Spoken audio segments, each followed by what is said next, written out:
Salut les fans, bienvenue dans cette nouvelle vidéo. Si tu viens d'arriver, abonne-toi et active la cloche de notification pour ne rien rater, lâchez un pouce pour soutenir la chaîne. Dans un été déjà brûlant sur le marché des transferts, un nom a fait irruption dans les tendances et surpris les amateurs du ballon rond. Luka Modric rejoint l'AC Milan. Un tremblement de terre discret mais puissant dans le paysage du football européen, qui coïncide avec d'autres secousses majeures, allant d'une controverse touchant Lamine Yamal à une vague de mouvements dans les coulisses du Real Madrid. C'est dans ce tourbillon d'actualité que les géants du continent dessinent peu à peu les contours de leur saison prochaine. Entre rêves d'enfance, défis à relever et polémiques troublantes, le football ne s'arrête jamais. Voici un grand tour d'horizon, dans le détail, de ce qui secoue l'Europe du foot en ce début d'été 2025. Après 13 saisons passées au Real Madrid, Luka Modric a décidé de tourner la page pour écrire un nouveau chapitre de sa légendaire carrière. À 39 ans, le milieu croate s'engage avec l'AC Milan pour une saison, avec une option pour une seconde. Une décision mûrement réfléchie pour celui qui était encore la saison dernière un pilier du vestiaire merengue. L'annonce a été officialisée par le club lombard sur ses réseaux sociaux, suscitant immédiatement l'enthousiasme des tifosi rossoneri. Modric n'arrive pas à Milan pour y faire de la figuration. Il vient pour jouer, pour guider et pour transmettre. Le contrat de l'ancien Ballon d'Or court jusqu'en 2026, avec une année supplémentaire en option jusqu'en 2027. Si le club n'a pas révélé les détails financiers de l'opération, la presse italienne évoque un salaire estimé à 3,5 millions d'euros par an, auquel s'ajouteraient plusieurs bonus liés aux performances collectives et individuelles. C'est un pari ambitieux de la part du nouveau directeur sportif milanais, Iglitar, qui a personnellement supervisé les discussions.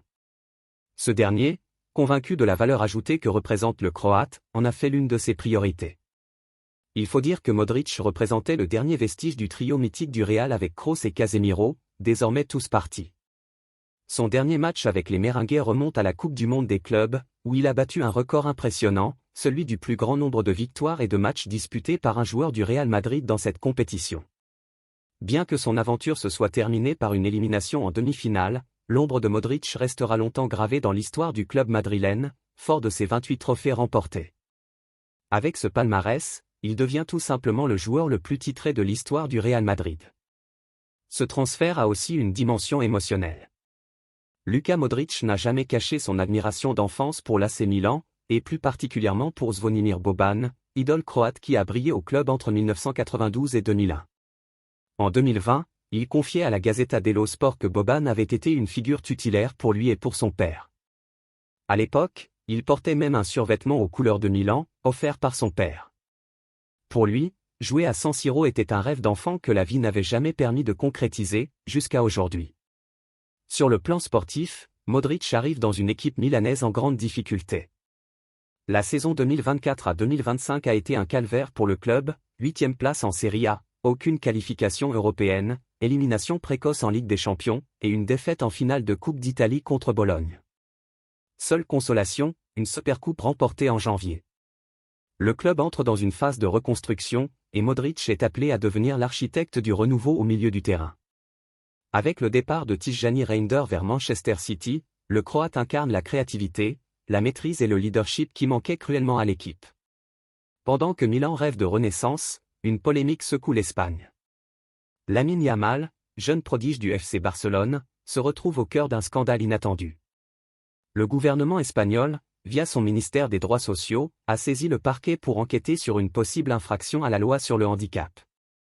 En cause, la présence de personnes atteintes de nanisme engagées comme divertissement lors de sa récente fête d'anniversaire. Si les faits sont avérés, ils pourraient constituer une violation directe de la dignité des personnes handicapées, interdite par la loi depuis près de 3 ans. Jesús Martín, directeur général du handicap, a exprimé sa préoccupation face à l'impact qu'un tel événement pourrait avoir sur la jeunesse. Selon lui, des figures publiques comme Yamal doivent incarner un comportement exemplaire, et non banalisant. Le ministère a également saisi le défenseur du peuple et le bureau contre les crimes de haine, en espérant que l'affaire soit traitée avec toute la rigueur nécessaire.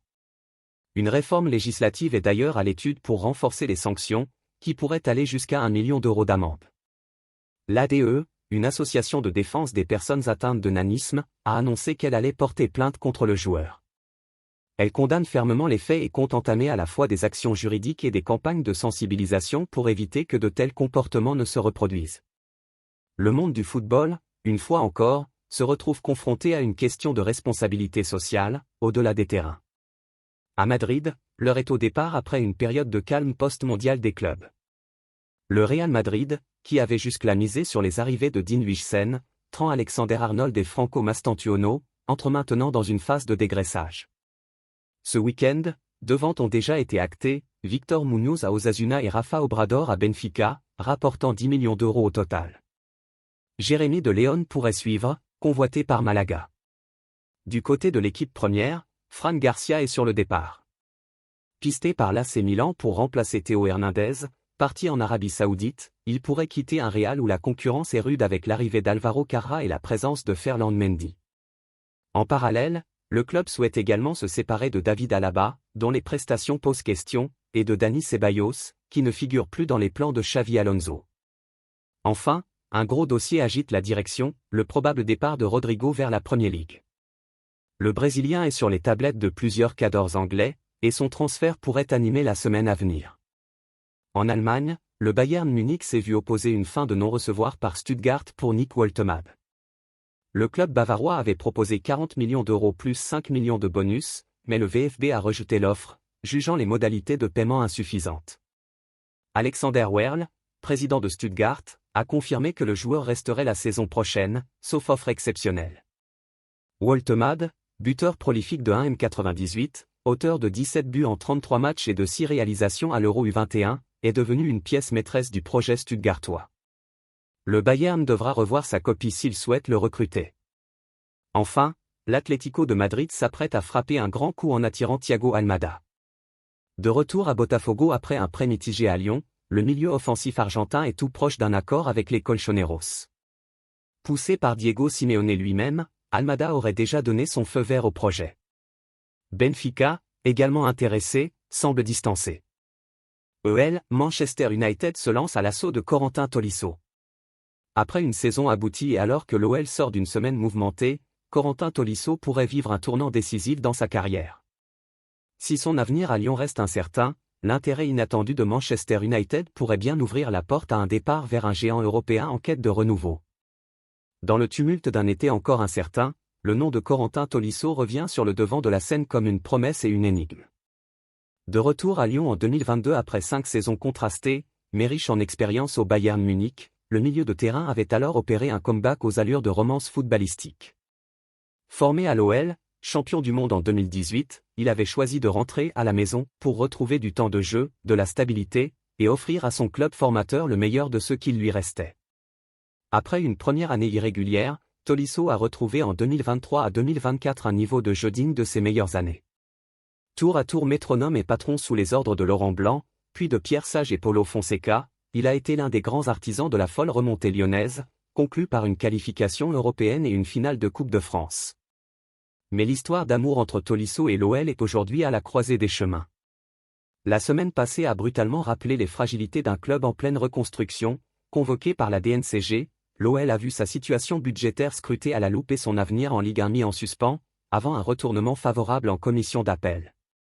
Si l'orage semble passer, il a laissé des traces, et la vente de joueurs à forte valeur marchande est redevenue un levier vital. Tolisso, qui incarne à la fois l'ADN lyonnais et une certaine idée de l'élégance sportive, se retrouve ainsi malgré lui au cœur des enjeux. Très attaché au club, il n'en reste pas moins lucide, à 30 ans, les opportunités comme celle de Manchester United ne se présentent pas deux fois. Corentin Tolisso, comme l'ensemble de ses coéquipiers, a traversé une semaine particulièrement intense du côté de l'Olympique lyonnais. Entre la reprise de l'entraînement et la décision cruciale de la commission d'appel de la FFF qui a permis de maintenir le club dans une dynamique positive, le milieu de terrain de 30 ans a été plongé dans un tourbillon émotionnel. Auteur d'une des meilleures saisons de sa carrière, Tolisso ne semble pas avoir de volonté ferme de quitter Lyon, où il est encore lié par un contrat de 2 ans. Toutefois, son retour au plus haut niveau, couplé aux difficultés financières que traverse actuellement l'OL, suscite naturellement des convoitises sur le marché des transferts. Parmi les clubs intéressés figure notamment Manchester United, adversaire de Lyon lors des quarts de finale de Ligue Europa en avril dernier, selon les informations de l'équipe.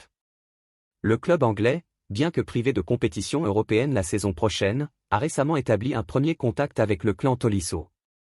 Flatté par l'intérêt d'un géant du football mondial, le champion du monde 2018 n'écarte pas cette possibilité, malgré son attachement au club lyonnais. Il a d'ailleurs déjà décliné plusieurs propositions émanant de Turquie cet été, preuve que son éventuel départ ne se ferait qu'au profit d'un projet sportif à la hauteur de ses ambitions. S'il venait à franchir le pas, ce serait moins une fuite qu'un rebond vers un club mythique, capable de lui offrir un nouveau souffle dans un environnement ultra compétitif. Pour Lyon, cela signifierait aussi un départ douloureux mais potentiellement salutaire sur le plan financier. Et si Ryan Cherki et Corentino Tolisso devenaient de meilleurs ennemis en Angleterre ?